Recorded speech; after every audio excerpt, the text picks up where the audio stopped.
આજે હું તમારી સાથે હોમમેડ એક સિક્રેટ ગરમ મસાલાની રેસીપી શેર કરવાની છું।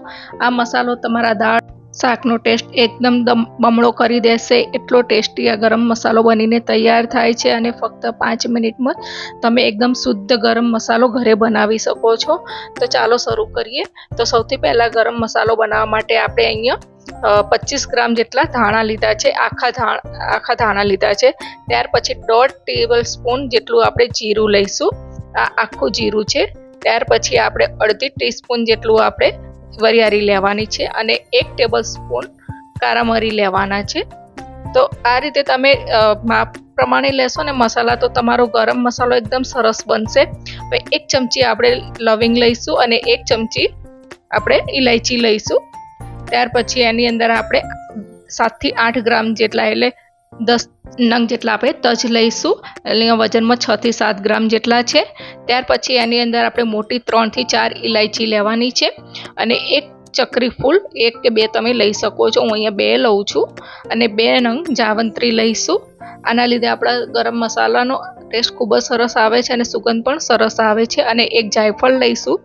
ત્યાર પછી એની અંદર આપણે 2 કાશ્મીરી મરચાં લીધા છે અને આપણે આ રીતે હાથથી કટ કરી લઈશું અને બીજા 3 નંગ જેવા આપણે તીખા મરચાં લીધા છે। હવે એની અંદર આપણે બીજો તમાલપત્ર લઈશું, લગભગ 4 થી 5 નંગ છે અને આ રીતે આપણે નાના નાના ટુકડામાં કાપી લઈશું કે જેથી શેકવામાં આપણને સરળતા રહે।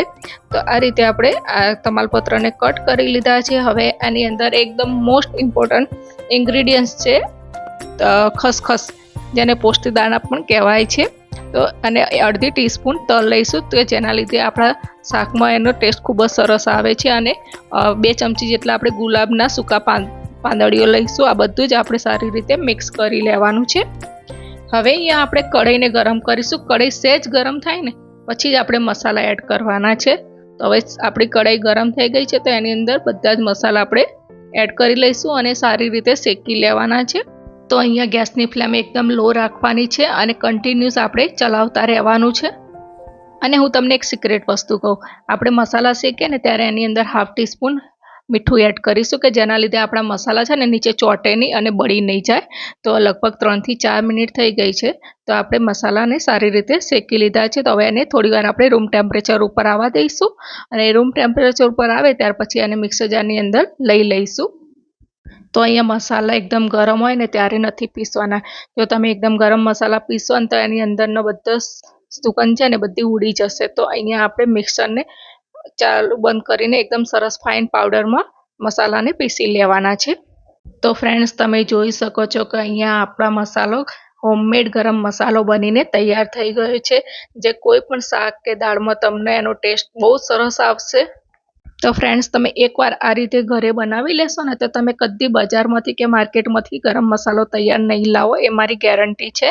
તો ફ્રેન્ડ્સ, તમને મારી આજની રેસીપી કેવી લાગી અને આવી સરળ રેસીપી જોવા માટે તમે ચેનલને લાઇક સબસ્ક્રાઈબ જરૂર કરજો। તો ફ્રેન્ડ્સ, મળીશું એક નવા વિડીયો સાથે। Bye, take care.